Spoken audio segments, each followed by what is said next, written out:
Hello everyone, कैसे हैं आप लोग? कैसा चल रहा है आप लोगों का प्रिपरेशन? जैसे कि अनूप सर ने लास्ट वीडियो में लेके आया था साइंस के ऊपर, और मेरा भी एक वीडियो आ चुका है आरआरबी एनटीपीसी सीरीज में, जहाँ पे मैंने रीजनिंग का कुछ इंपॉर्टेंट क्वेश्चन लेके डील किया था प्रीवियस ईयर पेपर से as well as mock paper से। सो आई होप आप लोग उस वीडियो को देख चुके हो। एंड अब इस वीडियो में भी हम सेम तरीका रख रहे हैं। सेम तरीका कैसा? कुछ क्वेश्चन हम ले रहे हैं प्रीवियस ईयर से, कुछ क्वेश्चन हम ले रहे हैं आपका जो रिसेंटली मॉक हो रहा है, अपडेटेड मॉक्स। वो अड्डा का मॉक हो सकता है, वो कोई भी XYZ किसी भी कंपनी का मॉक हो सकता है। जो बेहतरीन क्वेश्चन है उस मॉक से, उस मॉक के क्वेश्चन को हम यहाँ पे डील करेंगे। अब देखेंगे उससे हम क्या कॉन्सेप्ट सीख सकते हैं। तो अगर मैं बोलूँ reasoning of railway, NTPC and SSC, maximum लोगों को ये बहुत ज़्यादा हार्ड तो नहीं लगता है। ये जनरल कॉन्सेप्ट है कि ये रीजनिंग बहुत इजी आने वाला है, लेकिन फिर भी उस रीजनिंग के अंदर कुछ 1 2 3 ऐसा चैप्टर है जो थोड़ा बहुत आपको दिक्कत करता है। उसमें से एक ये है एनालॉजी। एनालॉजी कौन सा? Number based analogy. क्योंकि जहाँ पे भी आप देखेंगे लॉजिक है, लॉजिक्स का कोई बाउंड्री नहीं होता है। अब स्टूडेंट वहाँ पे घबरा जाते हैं कि इसका कोई फिक्स पैटर्न जो आपको क्वेश्चन देगा, नंबर सीरीज का हो या एनालॉजी का हो, उसका कोई फिक्स पैटर्न, फिक्स लॉजिक कभी नहीं हो सकता। तो वो क्वेश्चन वही सॉल्व कर पाएगा जो बहुत ज़्यादा क्वेश्चन खुद से घर में सॉल्व किया है। एज इट इज अगर हम बोले, जो नंबर लेके खेलना जानता है, जो नंबर लेके खेलना जानता होगा, वही लोग होंगे जिसको ये एनालॉजी, नंबर बेस्ड एनालॉजी या नंबर सीरीज में दिक्कत कम होगा या ना के बराबर होगा। तो आज हम वहाँ पे वैसे ही एक एनालॉजी का क्वेश्चन देखेंगे और एक कॉन्सेप्ट सीख लेंगे जिसको आप अप्लाई कर सकते हो। आपको अपकमिंग जितने भी एग्जाम आने वाले हैं उसमें कहीं ना कहीं इसका एप्लीकेशन जरूर मिलेगा आपको। ठीक है, ये एक चैप्टर हो गया जिसमें लोगों को बहुत दिक्कत आता है। सेकेंड चैप्टर कौन सा है? सेकेंड चैप्टर ऐसा है जो बॉक्स बेस्ड पजल आता है। बॉक्स बेस्ड पजल, वहाँ पे लोग थोड़ा बहुत, उन लोगों का टाइम वेस्ट हो जाता है। उसका भी 1 2 हम तरीका देखेंगे, कुछ टाइप्स देखेंगे आज इसी सेशन में। और प्रॉब्लम कहाँ पे होता है? प्रॉब्लम होता है आपका कैलेंडर के क्वेश्चन में। तो उस कैलेंडर चैप्टर से भी 1 2 क्वेश्चन हम इस सेशन में देख लेंगे। तो ज़्यादा टाइम हम वेस्ट नहीं करेंगे, तो शुरू करेंगे डायरेक्टली क्वेश्चन को। जैसे कि ये क्वेश्चन दोनों के दोनों एनालॉजी बेस्ड क्वेश्चन है, और दोनों क्वेश्चन में नंबर भी थोड़ा बहुत सेम है। सेम इन द सेंस, अगर आप स्क्वायर क्यूब को ध्यान में रखते हो, आप इस क्वेश्चन का आंसर सेकेंड्स में कर सकते हो। सेकेंड्स में कैसे?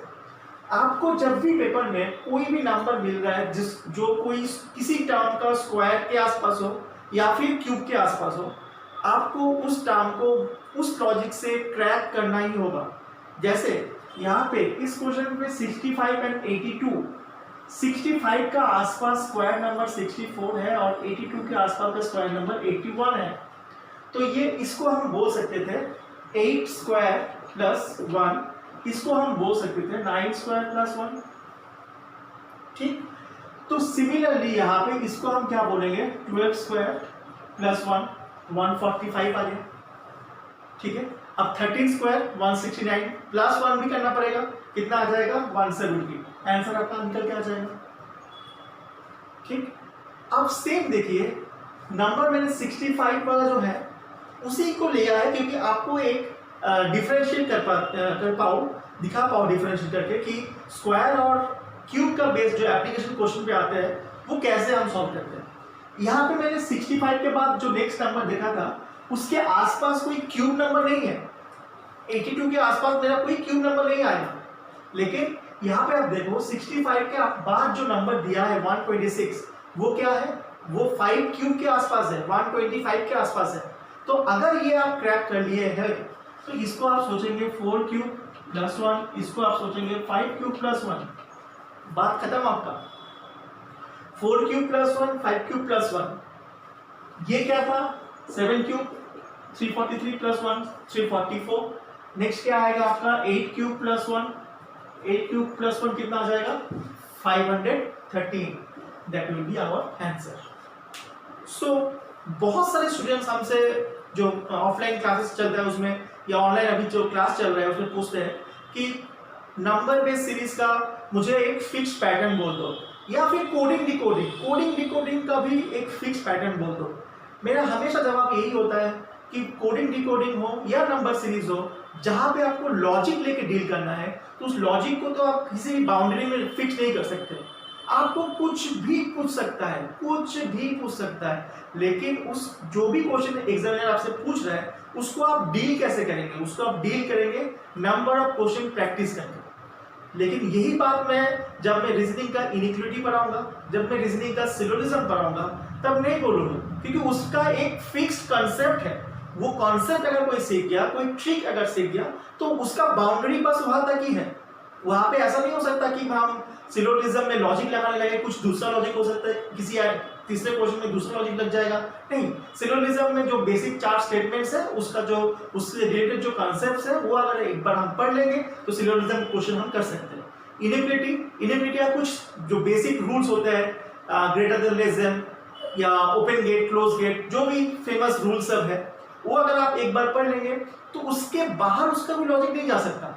लेकिन यहाँ पे या फिर कोडिंग डिकोडिंग पे या फिर बॉक्स पजल पे आपका लॉजिक बहुत दूर तक जा सकते हैं, लेकिन उस लॉजिक को क्रैक वही कर पाएगा जो दिन में एटलीस्ट इस 3 चैप्टर से, coding decoding, number series, analogy, number based analogy and box puzzle, ये 4 चैप्टर को अगर आप दिन में हर दिन कुछ नहीं मतलब 10 क्वेश्चन भी करते हो तो आपका ये हैबिट बनता जाएगा। क्योंकि आपको क्वेश्चन अगर रेलवे के पेपर में या फिर एसएससी के पेपर में कोई क्वेश्चन फंसेगा तो ये 3-4 चैप्टर में से ही है। And include calendar also, calendar के क्वेश्चन भी कभी कभी ट्रिकी आते हैं। अदर देन दिस जो बाकी क्वेश्चन आने वाले हैं वो ज्यादा दिक्कत नहीं करने वाले हैं। फिर भी हम इस सेशन में आगे चलते देखेंगे कि कुछ उस चैप्टर से भी क्या क्या इंपॉर्टेंट क्वेश्चन बन सकता है। ठीक है, now coming to the second and third question of the day. ये मैंने उठाया है बॉक्स पजल से। अब बॉक्स पजल का बहुत सारा जो टाइप होता है, उनमें से ये एक टाइप है, फिक्स टाइप है, जो रिसेंटली जो अपडेटेड मॉक्स है उसमें बहुत बार ये पेपर क्वेश्चंस आ रहे हैं। तो एक बार इसको हम देख लेंगे। अब बॉक्स पजल में हमको जो 2-3 टाइप जो हम क्लास में डिस्कस करते हैं, आगे चलते हुए जब यूट्यूब के ऊपर हम पूरा का पूरा लेक्चर देंगे उसमें हम डिस्कस करेंगे कि टाइप वाइज कैसे कैसे हम बॉक्स पजल को डिफरेंशिएट कर पाते हैं, कहाँ पे कौन सा लॉजिक लगना है। लेकिन ओवरऑल इन जनरल जिसको कुछ भी नहीं पता है, कुछ भी नहीं टाइप्स के बारे में पता है, वो भी एक मोटा मोटा एक आइडिया लगा सकता है कि हमको क्या करना होता है। हमको करना ये होता है कि कोई भी रो और कॉलम देखना पड़ता है, उसको रो और कॉलम में जो सबसे बड़ा टर्म होता है, जैसे कि यहाँ पे 56, यहाँ पे 45, इसको लेके आना पड़ता है बाय यूजिंग अदर 3 मेंबर्स। यहाँ पे अदर 3 मेंबर्स, यही तो मोटा मोटा रूल है ना। बाकी जो टाइप्स है वो हम पढ़ेंगे, वो हम डिफरेंशिएट करेंगे आगे चलते हुए। लेकिन किसी को कुछ भी नहीं पता, इतना तो बेसिक आइडिया जनरल इंटेलिजेंस के पेपर दे रहे हैं तो रखना चाहिए कि अगर मुझे बहुत सारे टर्म्स मिल रहे हैं, मुझे क्या करना पड़ेगा, बड़ा टर्म को लेके आना पड़ेगा by using other term, by using other members of that row या फिर कॉलम। यस और नॉट? अगर ये है तो ये 56 को हम ला सकते हैं कैसे, देखो हम 1 + 7 कितना आ जाएगा 8, और ये 1 + 6 कितना आ जाएगा 7, दोनों को इंटू कर दो, आ गया 56। सिमिलरली 1 + 4 कितना आएगा 5, 1 फर्स्ट एंड 8, 1 और 8 ऐड करने पे 9, दोनों को इंटू करेंगे 45। सिमिलरली 2 + 3 5 आएगा एंड 2 + 6 8 आएगा, तो 5 × 8 इसका आंसर क्या आएगा 40। ठीक है, सेम एप्लीकेशन, सेम टाइप का और एक क्वेश्चन है यहाँ पे ही। शायद थोड़ा आप यहाँ पे वीडियो को पॉज कर लीजिएगा थोड़ी देर के लिए, 1 मिनट के लिए आप इस क्वेश्चन को सॉल्व करने की कोशिश करेंगे, फिर तो हम यहाँ पे बोल ही देंगे, ठीक है ना। तो इसका लॉजिक क्या आएगा, सिमिलरली देखिए यहाँ पे मुझे 12 लेके लाना है, यहाँ पे मुझे 12 लाना है, तो मैं क्या करूंगा 10 × 2, ये क्या आएगा 20, 4 × 2, 4 × 2 करने पे क्या आएगा 8, दोनों को माइनस कर देंगे तो आ जाएगा 12। सिमिलरली 8 × 1 8 आया, 5 × 1 5 आया, दोनों को माइनस करेंगे तो मुझे ये टर्म मिल जाएगा। तो जो मेरा लॉजिक चल रहा था सही चल रहा था। तो अब आपको देखना क्या था, आपको देखना था कि 7 इंटू 3 करने के बाद कितना आ जाता, ऑलरेडी 21 आ जाता। लेकिन यहाँ पे अगर कुछ नहीं दिया है, आप मान लो यहाँ पे x दिया है, x, ठीक है। तो नेक्स्ट मेरे लॉजिक की तरफ क्या करेंगे, 7 इंटू एक्स, 7x हो गया, इक्वल्स टू क्या होना था, इक्वल्स टू होना था 15, है ना। सॉरी, हम 10 इंटू 2 करने के बाद 4 इंटू 2 किए थे, तो यहाँ पे 7x नहीं 3x होगा, है ना। जैसे कि हम क्या किए थे, 10 इंटू 2 किए थे 20, फिर 4 इंटू 2 8 किए थे, 8 इंटू 1 देन 5 इंटू 1 किए थे। उसके अकॉर्डिंग क्या करेंगे, 7 into 3 21 and then 3 into x 3x, इन दोनों का माइनस करके जो आएगा that will give us 15, that will give us 15। तो 3x का वैल्यू कितना आ जाएगा 6, x का वैल्यू कितना आ जाएगा 2। तो ये जो मैंने पूरा का पूरा निकाला, ये आप निकालने की जरूरत नहीं पड़ेगा एग्जाम में, क्योंकि आपको एग्जाम में ऑप्शन दिए जाएंगे। आप जस्ट ऑप्शन को पुट करेंगे। यहाँ मान लीजिए अगर 4 देता तो आप कैसे ट्राई करते हैं, 7 इंटू 3 21, लेकिन फिर 4 इंटू 3 12 आ जाता, दोनों का डिफरेंस क्या था 9, लेकिन मुझे लाना कितना था 15। ऐसे भी आप चेक कर सकते हो, अदरवाइज ये जनरल तरीका हो, ठीक है।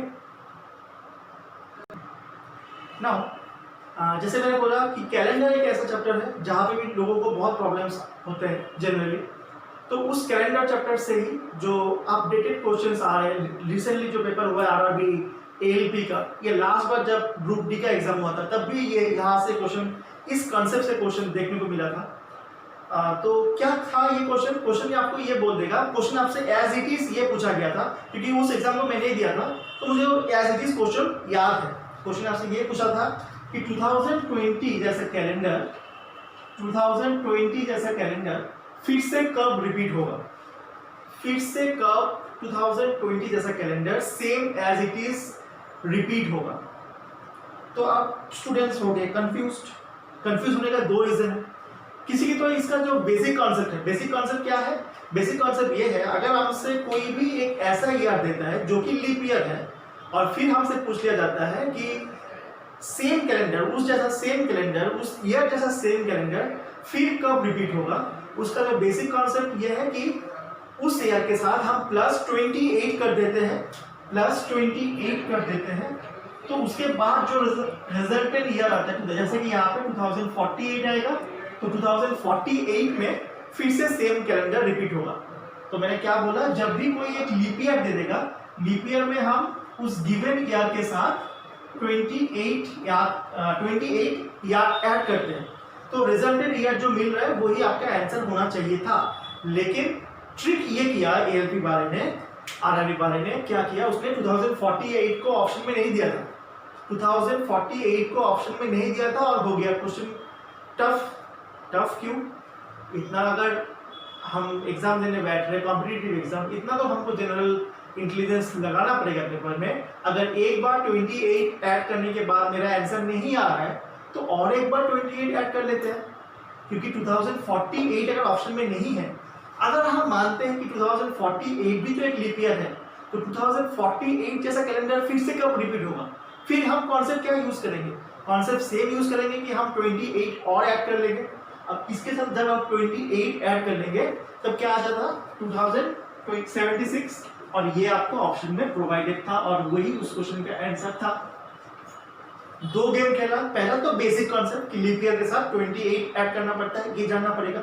उसके बाद ये भी पता लगाना पड़ेगा कि अगर एक बार ऐड करने से नहीं आ रहा है तो और एक बार ही सही, थोड़ा तो मेहनत करना पड़ेगा ना। ऐसे ही रेलवे तो इजी क्वेश्चन दे रहा है रीजनिंग में, ओके। बट अगर आपको 2000 की जगह 2021 दे देता, तब क्या करते हैं, तब आपको +6 करना पड़ता। +6 क्यों, जब भी कोई भी ऐसा ईयर आपको मिलेगा जो नेक्स्ट टू लीप ईयर है, नेक्स्ट टू लीप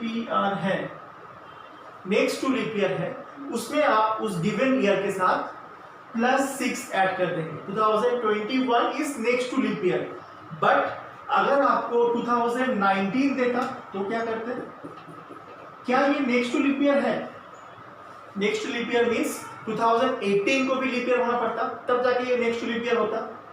तो नेक्स्ट लीप ईयर वाला कॉन्सेप्ट नहीं लगा सकते। तो 2019 तो लीप ईयर है ही नहीं, तो 28 तो ऐड कर ही नहीं सकते। तो यहाँ पे क्या कॉन्सेप्ट होगा, अगर ऐसा कोई ईयर देता है जहाँ पे वो लीप ईयर भी नहीं है, नेक्स्ट लीप ईयर भी नहीं है, वहां पे हम क्या ऐड करेंगे, वहां पे हम ऐड कर देंगे +11। मतलब 2030 में जाके फिर से सेम कैलेंडर होगा, कैसा, 2019 जैसा। क्लियर हो ना? तो ऐसे ही जो ये जो 3 मैंने कॉन्सेप्ट बोला, ये 3 शॉर्ट ट्रिक के ऊपर, शॉर्ट ट्रिक को अप्लाई करके आपका जो कैलेंडर का बड़ा क्वेश्चंस आते हैं जहाँ पे डिफरेंस दे देता है 50 इयर्स का, 20 इयर्स का, या फिर कभी कभी 15 इयर्स का, उस क्वेश्चन को आप छोटा कर सकते हो। उस क्वेश्चन छोटा कैसे कर सकते हो वो हम नेक्स्ट वीडियो में जरूर आप लोगों के सामने दिखाएंगे। सो ठीक है, आप लोग ऐसे ही प्रिपरेशन करते रहिए। जो एनटीपीसी का पेपर है उसको अगर आप व्यू में रख रहे हो तो उसके लिए जो मैथ और रीजनिंग सेक्शन है, इसमें मैं नहीं बोलूंगा कि आप बैठ के मॉक सॉल्व करो, नहीं, उतना इंपॉर्टेंट मॉक सॉल्व करना अभी से है नहीं। लेकिन हाँ, मॉक की जगह पे आपको क्या सॉल्व करना पड़ेगा, छोटा क्विज आप रैंडमली दो, दिन में जितना हो सकता है। मैथ के ऊपर दो, रीजनिंग के ऊपर दो, जीएस के ऊपर दो, करंट अफेयर्स के ऊपर दो, छोटा क्विज दो। इससे आपको क्या होगा, इससे आपको ज्यादा मेंटल स्ट्रेस भी नहीं पड़ता। हम अगर 1 घंटा टेस्ट देके उठते हैं ना, तो हमको लगता है कि हमने बहुत कुछ कर लिया, लेकिन घुमा फिरा के क्वेश्चंस कितने किए, ज्यादा नहीं हुआ। तो वही जगह पे अगर आप 20-20 मिनट का एक क्विज देने के बाद थोड़ा रेस्ट करके फिर से एक क्विज देते हो, तो वो इस टाइम में एटलीस्ट आपका जो नेक्स्ट कमिंग 15-20 डेज है, तब तक आप क्विज देते रहिए।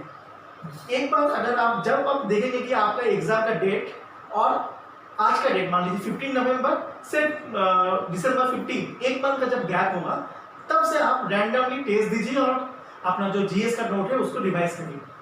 ये स्ट्रेटेजी कर सकते हैं। लेकिन अगर आप पहली टेस्ट लेके बैठ जाएंगे तो आप देखेंगे कि मैंने दिन भर में किया क्या, एक मॉक किया, उस मॉक को सॉल्व करने में मुझे पूरा दिन लग गया। तो आपका जो खुद का जो प्रोडक्टिविटी है वो उतना नहीं लगेगा और आप डिमोरलाइज हो जाएंगे और आपका जो एफिशिएंसी है वो धीरे धीरे कम होता रहेगा। तो अभी जब आप थोड़ा बहुत गियर में आ रहे हैं, हम लोग डीजल इंजन बन गए ना, डीजल इंजन बन गए, तो डीजल इंजन जब बन गए हो तो क्या करना जरूरी है, उस डीजल इंजन को थोड़ा गर्म करो, प्रॉपरली गर्म कर लो, फिर तो मारना ही है थोड़ा, है कि नहीं? तो keep studying, keep watching our channel. Thank you.